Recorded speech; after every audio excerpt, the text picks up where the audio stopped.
All right.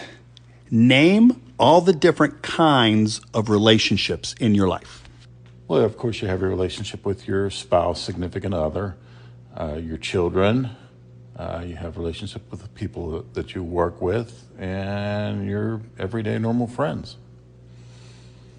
What is the purpose that is driving each of those relationships that you mentioned? Well, like for instance, the people that you work with. I work with a very young group of people, and being the senior citizen of the group, I don't get where they're coming from. They don't get where I'm coming from. So there is really no purpose in that relationship other than the work relationship. And you have your everyday normal friends that you try to remain close with, but especially a lot of my friends, because I've moved from where I grew up, it's hard to keep touch with them. But you try maybe every year, every couple of years to get together. Like the guy was my best man. I haven't seen him now for probably 4 or 5 years, which is sad. I mean, he only lives in Jersey, and we're living here in PA, so it's not that far of a drive. But you call each other on the holidays, birthdays, and I feel really bad for him right now because he's going through a lot with his wife has pancreatic cancer, stage 4. So unfortunately, maybe seeing him sooner than I want. And then your children, that's a given with your children and your spouse, or significant other in this case. We've been together now for several years, and I went through a rough time with my first wife. It was a trying time, very trying time. Name for me all the different kinds of relationships that you have in your life right now. Really just family and work people. Mm-hmm. Nothing really outside except my dog. What is the purpose that is driving each of those relationships? Well, obviously the work people is career and being successful and keeping peace. And my personal, I love them. Mm-hmm. I love my family. I don't have a lot of close friends. I don't trust a lot of people, but the people I let in. Now, it's interesting because it kind of led into the next question with that. And that is, have you ever, or do you now have any relationships in your life that have as their purpose simply being in the relationship?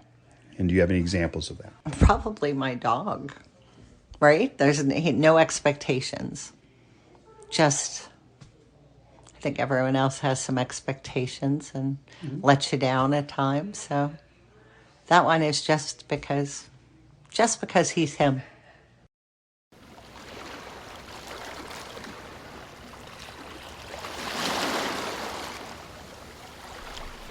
Hey there, it's David.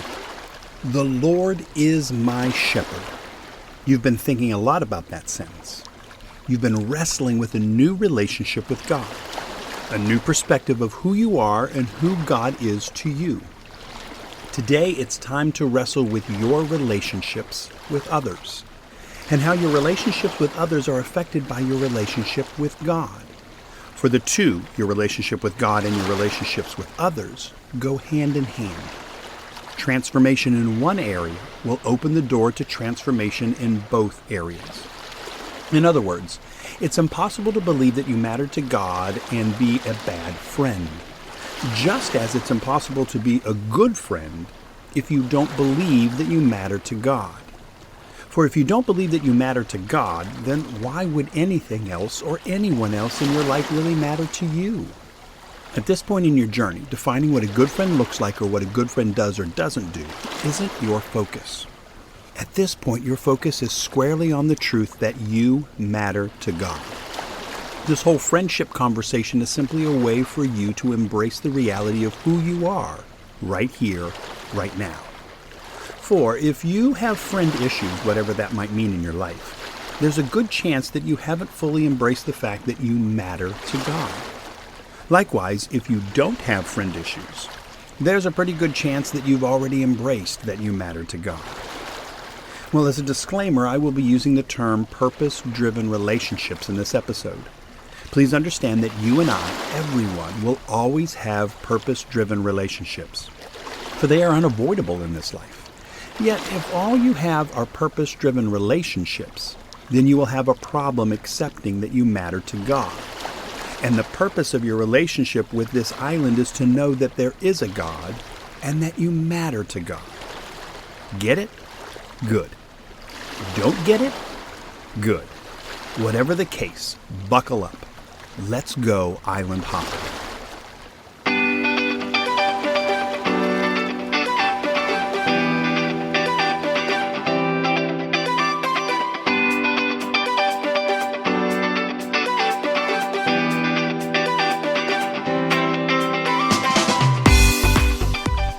Your very ability to ponder such things as the nature of God, who God is and your relationship with God, is a gift from the shepherd. You've been created in the image of God, which comes with the benefit of asking big questions, diving into the depths of reality as well as seeking meaning and purpose. Yet, with benefits comes responsibility. The responsibility to live, not just have a life. The responsibility to care, not just conquer. The responsibility to be who you've been created to be, not to be who someone else or something else wants you to be. God has given you the gift of free will, the gift to know that there's something more out there somewhere, and yet the gift to totally ignore that something more, or to define the more as something it's not. All of this is a gift because there's nothing more powerful than the power to choose. There's no relationship more powerful than a relationship into which you choose to be. A yes means nothing if no isn't an option. There's no good if bad doesn't exist. There's no dark if there isn't any light. You and I are way more than sheep because we all have a choice when it comes to our relationship with the shepherd. Deep down, you realize that you need a shepherd. You realize that you're a part of something so much bigger than yourself, something that you know you can't successfully navigate all on your own. But you have the freedom of will to deny and ignore the shepherd. Yet your denial and your ignorance of the shepherd doesn't change the fact that you matter to the shepherd. Each of us has sufficiently done enough to warrant God saying, "Done with you." Yet that's not who God is. That's not God's nature. As long as there's air in your lungs, grace, forgiveness, and eternal life is yours for the asking, because you matter to God. Understanding that you matter to God is vital on this journey. For why would anyone claim anyone unless they believed that they mattered to them? And why would anyone claim anyone if they didn't matter to them? And you and I are claimed. Well, let's do a little mental exercise. Think about all the people in your life, all the people that you know, all the people that you call friends, as well as all the people you call family. Now, count how many of those people truly matter to you, meaning you want to regularly talk with them. You want to know everything that's happening in their life. You want to help them in any way and at any time that you can. These are the people whom you would truly miss if they died or if they simply dropped out of your life right now. Your heart would ache. You would always miss them. You would remember them often with fondness and joy. A tear would roll down your cheek because your memories of these people would flood your conscience with emotion. These are the people who matter to you. And this is just a fraction of the realization of how much you matter to God. Now, flip this illustration around and ask yourself this question. Do I matter to anyone else that much? Who are the people in your life that want to regularly talk with you? Who are the people in your life that want to know everything that's happening in your life? Who are the people that you know will help you in any way and at any time? There's an interesting and little recognized fringe benefit to believing that you matter to God, to believing that the Lord is my shepherd. The benefit is that your relational world will expand. In the acknowledgement that the Lord is my shepherd, you will open the door to the possibility of real, deep, intimate, and powerful relationships. I've found that people who don't believe that they matter to God have a very short list of people that matter to them, and possibly an even shorter list of people who they believe see them as someone who matters. For believing that you matter to God is the foundation to believing that you're worth mattering. Believing that you're worth it, seeing yourself as God sees you. Those of you who embrace this island and realize that you matter to God are released into a whole new realm of relational intimacy. You will, perhaps for the first time in your life, be able to cultivate real and lasting relationships. Not just social connections with people who live near you, work with you, go to church with you, or belong to the same club as you. People with whom you will actually share life. People who will know how you tick, your secrets, and the location of and the stories behind every one of your scars. And they will love you, accept you, defend you, encourage you, and even call you to the carpet when needed. By believing that there is a God and that you matter to God, will you immediately have multiple best friends? No. Will you immediately have a better marriage? No. Will you immediately have better relationships with your kids or your family? No. But you will be open to the possibility of transforming all of your relationships. And you will also be open to the possibility of allowing someone else to get close to you, to be considered someone that matters. You'll be open to the possibility of having relationships that aren't purpose-driven. Or maybe it would be better said, you'll be open to relationship whose only driving purpose is to simply be in the relationship. You won't be in relationships because they can do something for you, get you somewhere, or get you something. You won't be in relationships simply because of proximity or commonality. You will be in relationships for the sake of the relationships. Even your casual relationships will be richer because you accept that you matter to God. So I want you to think about relationships that you've had in your life. These could be romantic relationships, friend relationships, work relationships, doesn't matter. Just thinking about relationships in general in your life. Can you tell me about a relationship that you've had in your life that has been so wonderful? It's a relationship that wasn't based on a purpose. It wasn't based on, networking or anything. It was a relationship that I was in simply because I wanted to be in relationship with that person. I would say, can I say my wife? Sure. Because that does have a purpose. But I get asked questions about how many long-term friends, and I'm horrible as a long-term friend. I have the memory of a fish. And so, but my relationship with Lori is beautiful. Our relationship has grown over the years, and we've grown to love one another more as the years have gone by, and as more of the friendship kind of love supplants what starts off as a sexual or romantic love, not completely, but just in terms of on the pie chart, it has a bigger slice. Then that relationship has grown stronger and more fulfilling to me as the years have gone by. So thinking about the relationships that you have in your life, romantic relationships, friendship relationships, business relationships, doesn't matter, all relationships, I'm thinking about it. Can you give me an example of a relationship that you have in your life that has no other purpose but the relationship itself? It's not networking, it's not connecting you with a social group that you want to be a part of, it's not doing anything else. It's just a relationship that you're in because you really like the person. Do you have a relationship like that, and what is that like? Yeah, I have a relationship like that. I would say with my best friend. I'm not in that relationship because I want to be friends with any of her other friends or anything like that. I'm just in that relationship because it serves me in a more personal way.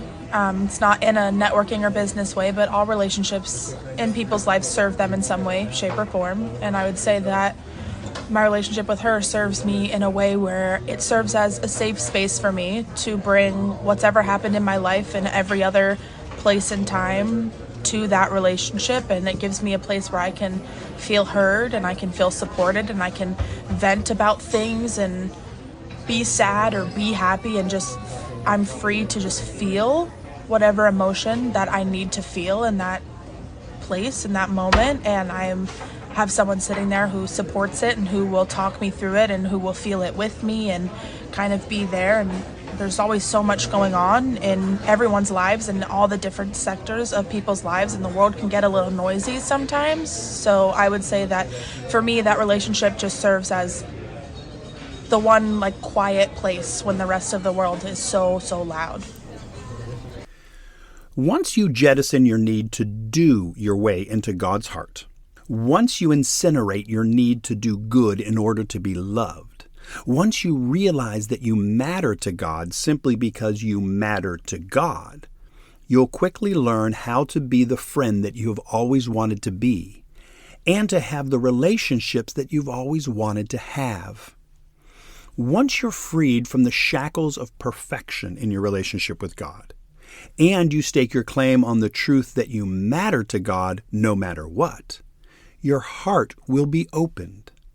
Your heart will be opened to those around you in a profoundly powerful way.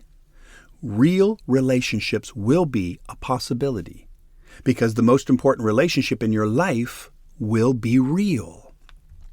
If you don't believe that you matter to God, your relationship with God and conversely with others will be purpose-driven.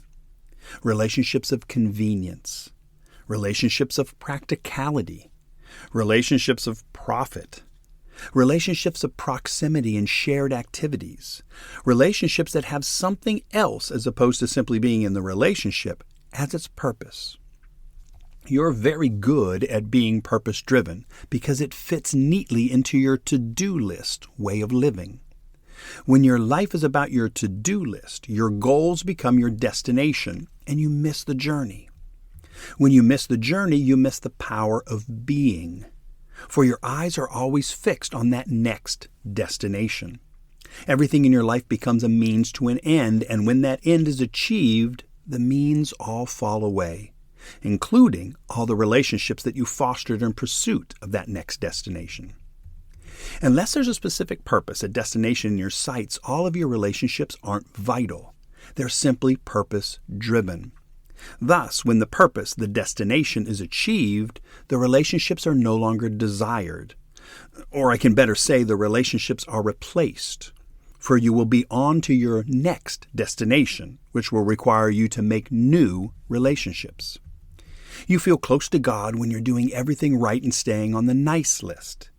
You feel close to God when things are good, when you're going to church, when you're reading your Bible, or when you're serving in some way.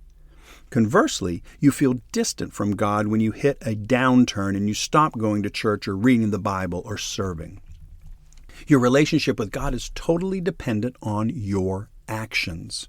Your relationship with God is purpose-driven, for you don't believe that you matter to God, or you only believe that you matter to God when you're doing everything right. Your relationship with God is the essential and foundational relationship in your life. How you relate to God will dictate how you relate to others. Conversely, how you relate to others is an outward sign of the inward reality of your relationship with God. You feel close to others when they fit into whatever it is you're doing, just like you feel close to God whenever God fits into whatever it is you're doing. Conversely, you feel distant from others when your purpose for being in the relationship with them evaporates. And you feel distant from God when your purpose for being in relationship, being good enough, evaporates. You have friends at school until you graduate. You have friends at work until you get another job. You have friends in your neighborhood until you move. You have friends that you drink with until you get sober. You even have friends at church until you start going to another church. Likewise, you believe you matter to God at work, until your work compromises your values and you make some shady deals and some questionable decisions. Then you believe that you don't matter to God, for the purpose of your relationship with God is to maintain moral standards. You believe you matter to God in your family, until your marriage starts to suffer or your child gets addicted to drugs. Then you believe that you don't matter to God, for the purpose of your relationship with God is to strengthen your family. You believe that you matter to God at church, until you stop going to church. Then you believe that you don't matter to God, for the purpose of your relationship with God is church attendance. Understand that you matter to God just because you matter to God. You don't matter to God because of what you do or don't do. You matter to God because of who you are. This is essential on your journey. Understand that all of your relationships can transcend any purpose that might have driven them in the beginning. Your relationships don't live or die on what you do or don't do. Your relationships are based on who you are. This is essential on your journey. Without this perspective change, lasting relationships with others will be few and far between. Without this perspective change, a lasting relationship with God as your shepherd will be impossible. For you'll never be able to do everything perfectly all the time, and you will never be able to preserve and maintain the very purpose for which any relationship was originally driven.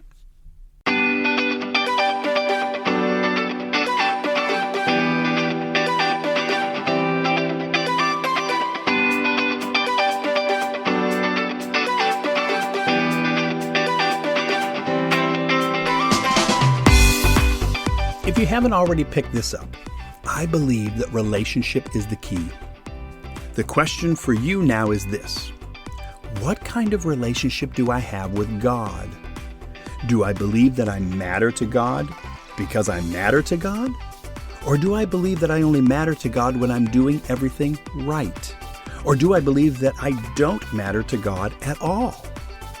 Whatever the case, I invite you to spend some more time on this island. The weather is great, the beach is beautiful, and there's nothing more important for you to be doing than being right here, right now. Next time, we will dig deeper into the questions: who is God to you? And how did you learn this understanding of God? Now that will be fun. Hey there, it's Jack. Island Hopping is a production of Journey to Be Ministries and is sponsored by Beneva Christian Church. You can find Beneva Christian Church on YouTube, Facebook, and Instagram, as well as the website benevachristian.com. If you would like to contact David, you drop him an email at islandhoppingpodcast@gmail.com.